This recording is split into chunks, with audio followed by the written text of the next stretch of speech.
Hello दोस्तों, आपका स्वागत है हमारे यूट्यूब चैनल अवनीश क्लासेस में। आज जो क्लास होगी वो सेकंड सेमेस्टर की प्रारंभिक शिक्षा के नवीन प्रयास बहुविकल्पी प्रश्न कराए जाएंगे, जो 129 क्वेश्चन होंगे जो राजन सीरीज की होंगे। और हाँ, इसमें जो राजन सीरीज में कुछ क्वेश्चन गलत होते हैं बहुविकल्पी के, तो आप जो भी क्वेश्चन में आपको डाउट हो तो आप कमेंट बॉक्स में बता सकते हैं। मैं अगले क्लास में उसको मेंशन कर दूंगा या अपने डिस्कशन के नीचे या कमेंट बॉक्स में पिन कर दूंगा आंसर्स को। ठीक है, तो इसमें जो पहला क्वेश्चन है कि राज्य को 6 से 14 वर्ष के सभी बच्चों को निःशुल्क और अनिवार्य शिक्षा का अधिकार भारतीय संविधान के किस अनुच्छेद से प्राप्त होता है। 2022 में पूछे गए क्वेश्चन है, तो ये बहुत इंपॉर्टेंट क्वेश्चन है, तो आपको ध्यान देना है। तो अनुच्छेद 19A के द्वारा, अनुच्छेद 20A के द्वारा, अनुच्छेद 21A के द्वारा, अनुच्छेद 29A के द्वारा। तो इसका जो राइट आंसर होगा सा नंबर होगा अनुच्छेद 21A के द्वारा। ठीक है, इसके बाद सेकंड क्वेश्चन है प्राथमिक स्तर पर जो मातृभाषा होती है, मातृभाषा में शिक्षा उपलब्ध कराने का दायित्व राज्य का है, किस अनुच्छेद में उल्लेख है। अनुच्छेद 21A में, अनुच्छेद 350 में, अनुच्छेद 350A में, अनुच्छेद 45 में। तो इसका राइट आंसर होगा सा नंबर अनुच्छेद 350A में। ठीक है, इसके बाद थर्ड क्वेश्चन है कि 82 के पहले शिक्षा आयोग की अध्यक्षता किसने की थी। वुड ने की थी, मेघालय ने की, कोठारी ने की थी, हंटर ने की थी। तो 3 का राइट आंसर सा नंबर होगा, कोठारी ने की थी। इसके बाद 4 क्वेश्चन है कि कस्तूरबा गांधी विद्यालय योजना का क्षेत्र है शहरी, नगरीय, ग्रामीण, मेट्रो। 2022 में पूछा गया क्वेश्चन है। तो जो कस्तूरबा गांधी विद्यालय योजना थी वो ग्रामीण के लोगों के लिए थी, तो 4 का राइट आंसर सा होगा। इसके बाद 5th क्वेश्चन है कि सभी को शिक्षा उपलब्ध कराने से संबंधित है operation black board, Navodaya Vidyalaya, जिला शिक्षा परीक्षा परिषद, उपयुक्त सभी। 1922 में पूछा गया क्वेश्चन है, तो इसका राइट आंसर होगा उपयुक्त सभी। ठीक है, इसके बाद 6 नंबर क्वेश्चन है कि BAP के क्या है, इसका फुल नेम क्या है। बेसिक शिक्षा परियोजना है, या जिला प्राथमिक शिक्षा कार्यक्रम है, या विद्यालय शिक्षा की तैयारी कार्यक्रम है, तो इनमें से कोई नहीं। तो जो BAP होता है वो बेसिक शिक्षा परियोजना को कहा जाता है, इसका राइट आंसर A होगा। ठीक है, 7 क्वेश्चन है कि मध्य भोजन योजना का उद्देश्य क्या है। जो मिड डे मील होता है उसका उद्देश्य क्या होता है। बच्चों के नामक्रम में वृद्धि करना, बच्चों को विद्यालय में पूरे समय तक रोके रखना, स्कूल आने के लिए प्रेरित करना, उपयुक्त सभी। तो इसका राइट आंसर होगा उपयुक्त सभी, कि बच्चों का नामकरण ज़्यादा हो, बच्चों विद्यालय में पूरे टाइम तक रुके, ठीक है, स्कूल आने के लिए प्रेरित हो। इसके बाद 8 क्वेश्चन है कि भारत सरकार ने सन 1992 में संशोधित कार्यवाहन कार्यक्रम के कितने खंडों में बांटा है। तो 10 खंडों में बांटा है, 23 खंडों में बांटा है, या 15 खंडों में बांटा है, या 8 खंडों में बांटा है। तो 8 का राइट आंसर होगा इसका बा नंबर 23 खंडों में बांटा है। ठीक है, इसका राइट आंसर होगा 23 खंडों में बांटा है। इसके बाद 9 क्वेश्चन है कि ऑपरेशन ब्लैक बोर्ड योजना का सुझाव दिया था राम मूर्ति समीक्षा समिति ने 1990 में दिया था, यशपाल 1993 में दिया था, राष्ट्रीय शिक्षा नीति 1986 में दिया था, कि राष्ट्रीय शिक्षा नीति 1968 में दिया था। तो 9 का आपको राइट आंसर बताना कि क्या होगा। तो इसका राइट आंसर होगा सा नंबर राष्ट्रीय शिक्षा नीति 1986 में दिया गया था, इसका राइट आंसर होगा सा नंबर। ये 2019 में पूछा गया क्वेश्चन है। इसके बाद 10 क्वेश्चन पूछ रहा है कि NPEGEL में किस कक्षा की अपवर्जित लड़कियों की, जो अपवर्जित लड़कियां होती हैं, लड़कियों के अध्ययन करने का प्रावधान है। 2 से 4 है, 1 से 8 है, 3 से 5 है, 4 से 7 है।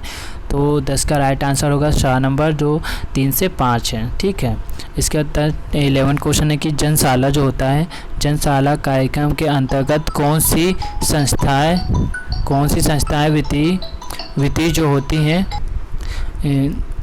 इसका जो 11 क्वेश्चन है कि जनशाला कार्यक्रम के अंतर्गत कौन सी संस्थाएं वित्तीय सहायता प्राप्त करा रही हैं। UNDP है, UNSPA है, या यूनिसेफ है, या उपयुक्त सभी। तो 11 का राइट आंसर होगा सा नंबर यूनिसेफ होगा इसका राइट आंसर। ठीक है, यूनिसेफ होगा। ठीक है, जो 12 क्वेश्चन पूछ रहा है कि राष्ट्रीय शिक्षा नीति के अनुसार संपूर्ण भारत में निम्नलिखित शैक्षिक संरचना को अपनाए जाने का सुझाव दिया।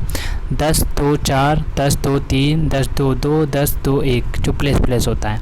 तो उसमें जो 12 क्वेश्चन इसका राइट आंसर क्या होगा। तो इसका राइट आंसर होगा बा नंबर 10+2+3। ठीक है, इसके बाद 13 क्वेश्चन है कि राष्ट्रीय शिक्षा नीति 1986 के अंतर्गत प्रारंभिक शिक्षा को अनिवार्य और निःशुल्क बनाने हेतु कौन सी योजना लागू हुई। सर्वोदय विद्यालय, व्यवहारिक शिक्षा, साक्षरता का इकाई, ऑपरेशन ब्लैक बोर्ड। तो 13 का राइट आंसर बताइए कि क्या होगा। तो 13 का राइट आंसर होगा the number operation black board. राष्ट्रीय शिक्षा नीति 1986 के अंतर्गत प्रारंभिक शिक्षा को अनिवार्य एवं निःशुल्क बनाने हेतु कौन सी योजना लागू की गई? ऑपरेशन ब्लैक बोर्ड लागू की गई। ठीक है। इसका 14 क्वेश्चन है कि स्कूल चलो अभियान का अंग है, साक्षरता का है, सर्व शिक्षा अभियान का है, निरक्षरता का है, मुक्त विद्यालय शिक्षा का है। तो स्कूल चलो अभियान अंग है, सर्व शिक्षा अभियान का अंग है। ठीक है। 15 क्वेश्चन है कि ऑपरेशन ब्लैक बोर्ड का उद्देश्य क्या था? प्राथमिक स्कूलों में पाठ्य सामग्री, शिक्षक उपकरण जैसी न्यूनतम आवश्यक सुविधाएं प्रदान करना, भवन बनवाना, खेलकूद कराना, परीक्षा कराना। तो इसका राइट आंसर होगा ए नंबर कि ऑपरेशन ब्लैक बोर्ड का उद्देश्य था कि प्राथमिक स्कूलों में पाठ्य सामग्री, शिक्षक उपकरण जैसी न्यूनतम जो आवश्यकताएं होती हैं सुविधाएं प्रदान करना। ठीक है। इसके बाद 16 क्वेश्चन है। 16 क्वेश्चन है कि कस्तूरबा गांधी विद्यालय योजना का संबंध है प्राथमिक शिक्षा से, उच्च शिक्षा से, माध्यमिक शिक्षा से, प्राथमिक बालिका शिक्षा से। उत्तर बताइए क्या होगा। तो इसका उत्तर होगा द नंबर प्राथमिक बालिका शिक्षा से होता है। ठीक है। इसका 17 क्वेश्चन है कि प्रो यशपाल समिति का गठन भारत सरकार द्वारा किया गया। मार्च 1992 में किया गया, अप्रैल 1992 में, जनवरी 1994, अप्रैल 1994। तो 17 का राइट आंसर आपको बताना कि क्या होगा। तो इसका राइट आंसर होगा मार्च 1992 में यशपाल समिति का गठन भारत सरकार द्वारा किया गया। ठीक है। 18 क्वेश्चन है बहुत से व्यक्तियों जो व्यक्ति होते हैं, बहुत से व्यक्तियों की अपेक्षा थोड़े से व्यक्तियों को बहुत सा ज्ञान देना अच्छा है, यह कथन किसका है? लॉर्ड मैकाले का है, किंग जॉर्ज का है, विलियम बेंटिंक का है कि वॉरेन हेस्टिंग का है? तो 18 का राइट आंसर होगा आ नंबर लॉर्ड मैकाले का है। लॉर्ड मैकाले ने कहा है कि बहुत से व्यक्तियों की अपेक्षा थोड़े से व्यक्तियों को बहुत सा ज्ञान देना अच्छा है, यह कथन लॉर्ड मैकाले का है। इसके बाद 19 क्वेश्चन है कि संपूर्ण साक्षरता अभियान का प्रेरक वाक्य है एक पढ़ाए एक, एक पढ़ाए दो, दो पढ़ाए एक, सब पढ़ाए सब। 19 का राइट आंसर का बताइए क्या होगा। तो इसका राइट आंसर होगा एक पढ़ाए एक। ठीक है। जो संपूर्ण साक्षरता अभियान को प्रेरक वाक्य है वो था एक पढ़ाए एक। ठीक है।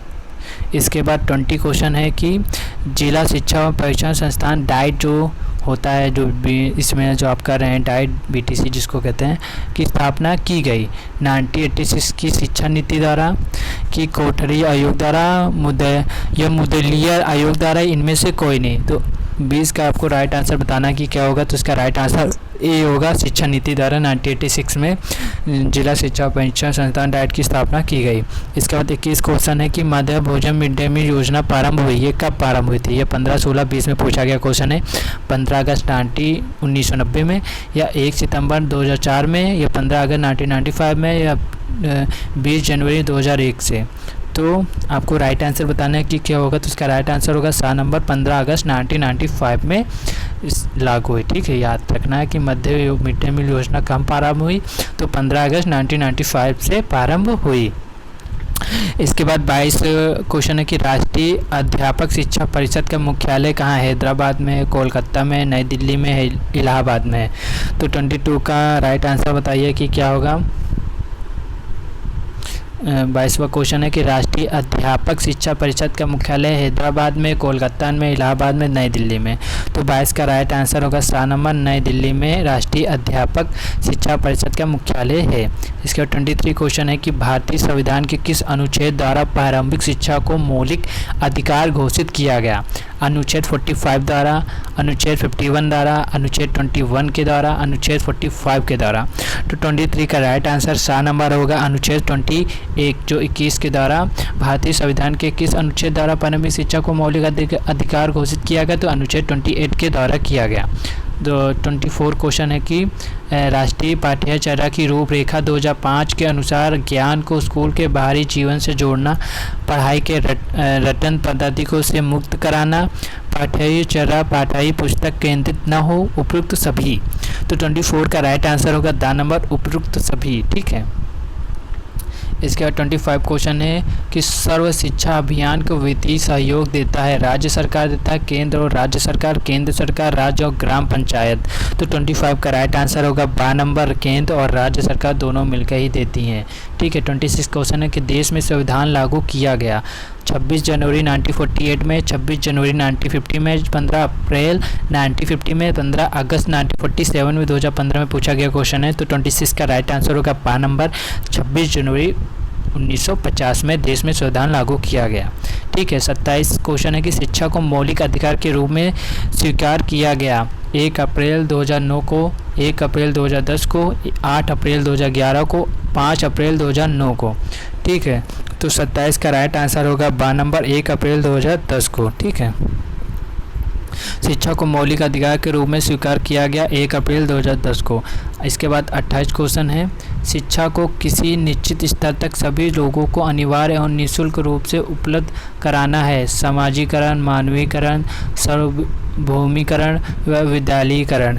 तो 28 का राइट आंसर होगा सा नंबर, सार्वभौमिकरण होगा इसका राइट आंसर। ये लास्ट क्वेश्चन है इस क्लास का।